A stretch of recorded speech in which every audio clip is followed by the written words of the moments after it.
In recounting the types of healing that Harrie Vernette Rhodes did during her lifetime, this next part stands out as an amazing vignette of life in 1918. This was the era of the influenza outbreak that was deadly, and people were very afraid of it, very similar to what we just recently went through. And we don't hear this type of human story anymore. An unexpected phone call took Harrie on an epic journey, first by train, and then in a sleigh through the snow pulled by horses. Not just one sleigh, but a tag team of rural pioneers who each took her on a portion of a Wild Pony Express-style journey to make a distant house call in North Dakota, the next state over. Then the chapter ends, lacing more of her philosophy along with more amazing episodes that she tells in the same matter-of-fact way she does, and constantly stressing that her work is about the creation of wholeness. So chapter 4 continues. Each year brought more opportunities. In the winter of 1918, a long-distance call came at midnight from North Dakota, begging me to come at once to save the mother of 4 small children. Long-distance phone calls were very rare back then. You got to remember that. So this was quite startling to be getting the call, let alone to have to travel far for it. I arrived in a small town in the northern part of the state at 11:30 p.m. the next night, and was met by a friendly middle-aged man, whom I shall call Mr. Jones, who had brought along a young man to do the driving. The vehicle was a homemade sled drawn by a pair of ponies. The seat was a 10-inch board covered by a folded quilt. Although the night was not cold, there were 2 feet of snow where it was level, and the wind was strong and seemed to gather chill from the fog all around. The ponies were named Molly and Polly, and they had to find their way through this mist which blotted every landmark from sight. We reached the home of Mr. Jones a few hours later at 2:30 a.m. And of all the memories of that night, the kindliness of this man who sat behind in the sled is clearest.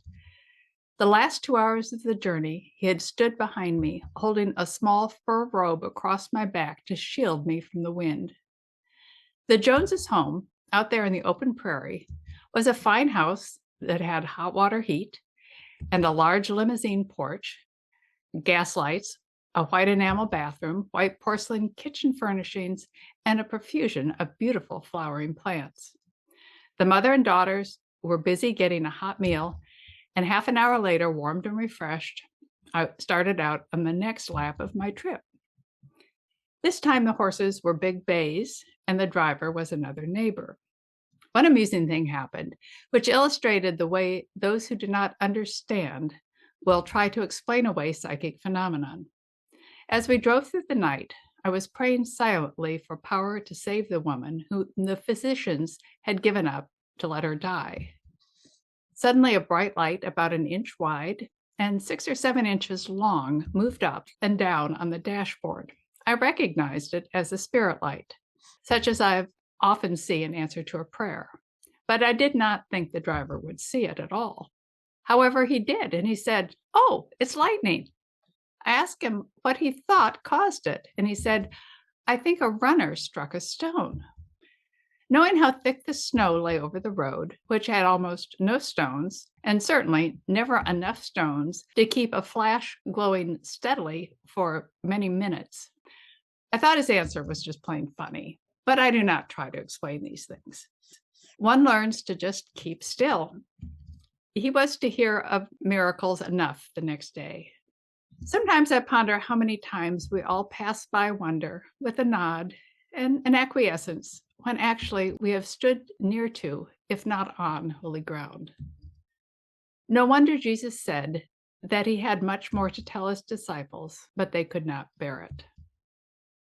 In this section of the trip, we rode in an open cutter.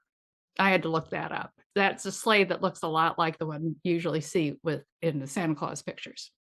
But we had more robes, and I was wearing a heavy borrowed coat over my coat, and I was pretty comfortable.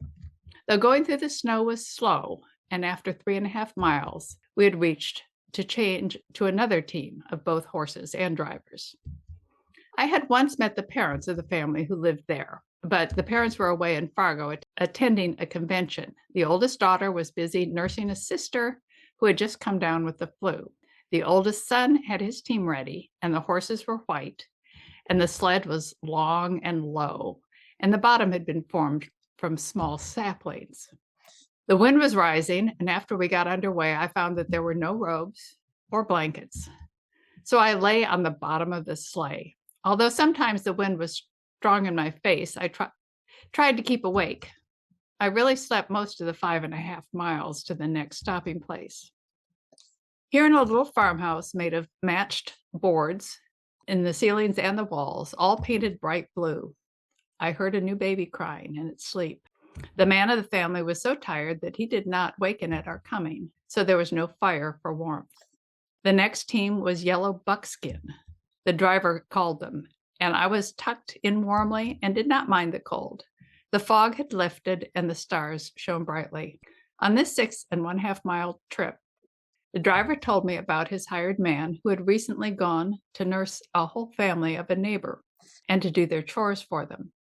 In 2 days, the hired man himself came down with influenza and was very ill. One night in delirium, he partially dressed and started out for home.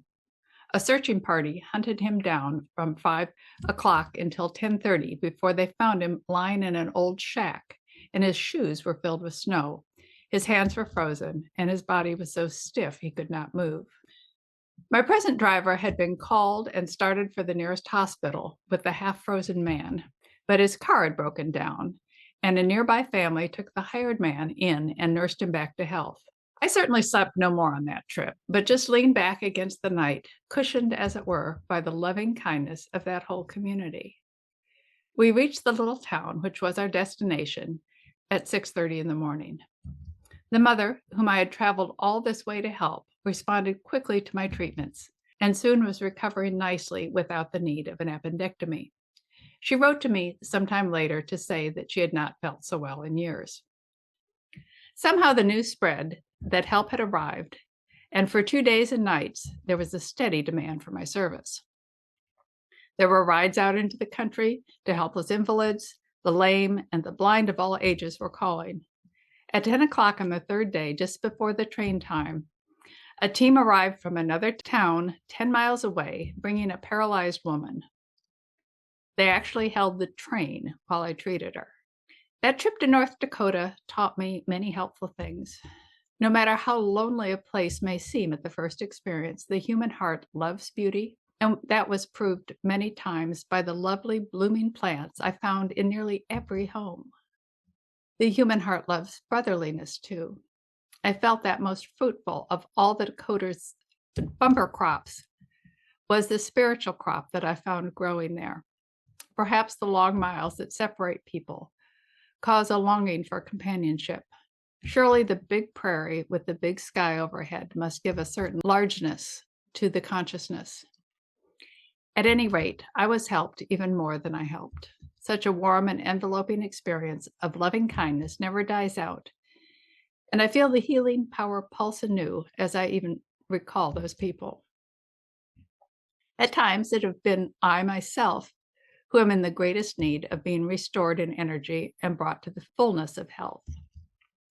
The more sensitive a healer becomes to the ills around him, the more necessary it is for him or her to learn to call upon God and his servants for poise. Then, too, when one is absorbed in one's task, it is hard to remember to eat at the right time or to care what one eats. Any health I maintain is as much a gift of the living and solicitous friends right here on earth as it is of the generous helpers from the other plane. In the spring of 1923, I was completely run down, and I felt about the consistency of a dish of Jell-O set in the sun. From my diary, it says April 29th. This is the third day in which I have slept most of the time. Once I tried to sit up in a chair and was compelled to return to bed. Ashur, who was a teacher, said, "You have been praying night and day for the power to help humanity. And now have no fear, for we are preparing you for your future work. At this time, I have been lying in bed, and there had been a bright bell-shaped light over me, which seemed to work upon my body, and I was told that it was changing the chemical constituents of my blood and raising my rate of vibration. January 16th, 1924. My child, you may congratulate yourself that the time is at hand when your work shall take upon itself a real growth, a leaf and a bud, fruit, flower and fruit. Follow one another in quick succession. Step carefully and lean not upon your own understanding, but listen to the inner voice of truth and be guided thereby. Your soul shall sing a new song of love, and your feet shall find new vigor, and your hands new power. Inspiration shall flow into you as a fountain springs forth from the hillside, and there will be no drought where you are. It continues, blessed be his name who hath given unto men the knowledge of love, and blessed are his servants when they are able to serve. Yea, thrice they are blessed, for they who serve the Lord of love labor not in vain. And the creative force of love shall flow upon all those are prepared to receive it. There's many such messages. Apparently, joy and thanksgiving are as necessary in conditioning the body to becoming a healing channel as sunshine is necessary to growing plants. Now, one day I was thinking how disease is often complicated by an individual's fear of using up all his money in the process of being cured. This message from a friend who passed on to the other plane several years ago said, people on earth are so full of fear. Fear of being hungry, fear of being cold, fear of being, and fear of being behind the Joneses. On our side, we see strange things happening to money. Money stored away in fear seems to shrink into itself, and it's wrapped in a sickly yellowish green vibration, which indicates it is of little service. Money that is used with fear goes on its way serving as best it can. Money given with real love to those when nothing is expected in return seems to expand and become robed in light. This exchange of love between the giver and the receiver causes waves of joy to surround the money, and wherever it goes, it blesses its owner with power. So now she goes on to talk about more healing, which is the blind have always elicited my keenest sympathy, as is true with most people. One Sunday in 1924, when a friend, Louise Byrne from California, was visiting me, a woman telephoned to ask, do you treat on Sunday? I answered that I did if the patient needed immediate help. And she asked, can you heal a baby who was born blind? I replied, no, but God can. And as I spoke, I knew that he could help. Then she explained that she had friends from North Dakota visiting her, and they had been to the Mayo Clinic in Rochester, Minnesota, and had been told that the baby's case was hopeless, that she would always be blind. Louise and I prayed while they were on their way over. When I opened the door, the baby lay in her mother's arms like a beautiful doll. She had brown curly hair and big blue eyes, which were not disfigured in any way. When I saw her, I explained, oh, isn't she beautiful? Let me hold her.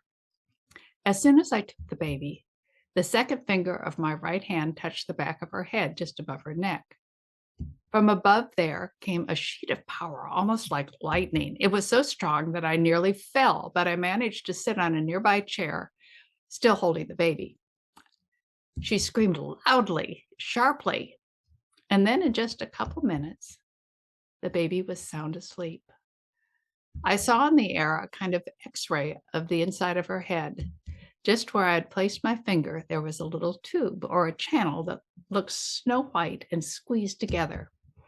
I knew this tube in some way was shutting off the blood supply to her eyes.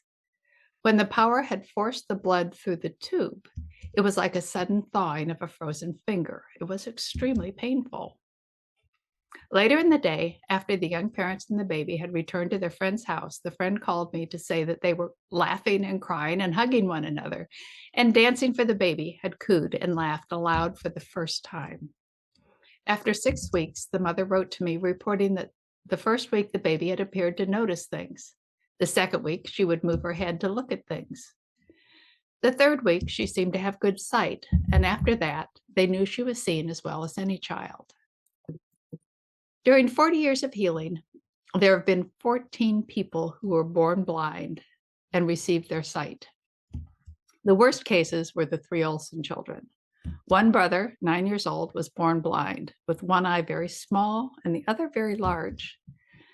The small eye was mottled. It had no pupil or iris, while the large eye was clear white and looked like a peeled onion. The eyes had quivered since birth. The mother brought the boy over to have his nerves quieted. The first treatment stopped the tension of the eyes, and he at least had a good sleep. The little Olsen girl, 7, had no control of her eyelids. The eyes were small white globes about the size of my fingernail. I treated the eyes for about 1.5 years. The little girl's eyes began to grow normally, and finally the iris and a pupil appeared. The boy's large eye grew smaller, and the small one grew larger. At last, he could shut the lid over the large eye. After months of treatment, pupils developed. I shall never forget the excitement of those children when they first saw streetcars passing. Later, they could see through the grocery store window and decide which were oranges and which were apples. They learned to read the large letters in the newspaper. The older brother, about 14, had had one eye shot through with a BB rifle. The story was the doctor had found the family had no money and refused to do anything to help the child. I know that the oculist across the corner from my office examined the eye and said that it would never see. As it was, shattered to flinders. Under the treatment of the boy's eye became normal and sight seemed as good as ever. Years afterwards, I met him on the street and he told me he had to stop to think about which eye had been hurt. So God works through his helpers on higher planes and on this one. The Olsens moved away and I never heard from them again. In the midst of the daily adventure of healing, I begin to have more understanding of the nature of healing. As with all wisdom, this understanding came piecemeal. To be sure, sometimes the disclosure seemed tremendous, and I would just stand back and wonder, which was partially amazement at my own dullness that I had not guessed what the meaning was sooner, and partially profound for a universe that could have such vast sense. Sometimes insight came to me in sudden gusts, as if it were the breeze of the Holy Spirit sweeping past my door. At any rate, as I worked, I began to understand how I was being used, and the understanding facilitated my work. It was a little like playing the piano by ear and then being taught the principles of harmony. One nods to oneself and says, well, I was doing it right, but I never dreamed that there were rules for the thing. However, if these are the rules, I should be able to apply them for the making of still better harmonies. And so one should, and so one does. Basically, the arts are alike in their development because they are all akin to the mother art of them all, which is the creation of wholeness and the realization of fulfillment.